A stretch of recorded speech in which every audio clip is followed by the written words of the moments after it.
We mentioned in the first video about that God blew a little soul into us, and we were all created with a soul, and a soul is put into us when we're born.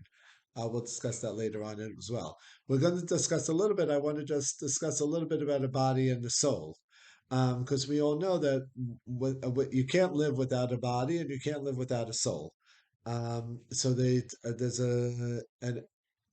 again, that we believe that eventually people are going to be reincarnated and their body and the soul come back together again. And anyone similar to, let's say, a tree that over the winter doesn't have any leaves and then come back in April, May, June, all of a sudden it's sprouting new leaves and new branches and things like that. It's very similar that, at the appropriate time, the body and the soul are going to be reunited.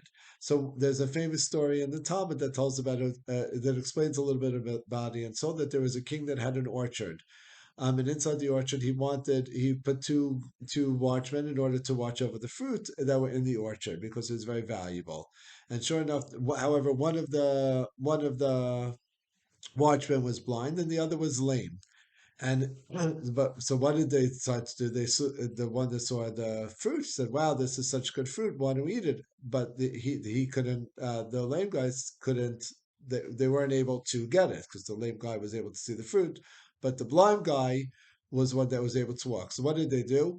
The blind guy put the lame guy on his shoulders, and they were so now he was able to walk, and they were able to walk, and they ate all the fruit. Sure enough, comes the king. He's like, "Where's my fruit?" And the lame guy says, "Well, I can't walk. How could I possibly have eaten it?" And the blind guy goes, "Well, I can't see it, so how could I possibly know what to eat?" And the king was a wise king. He realized what happened, and he ended up putting the lame guy on the blind guy's shoulders, and he beat them both. He punished them both together.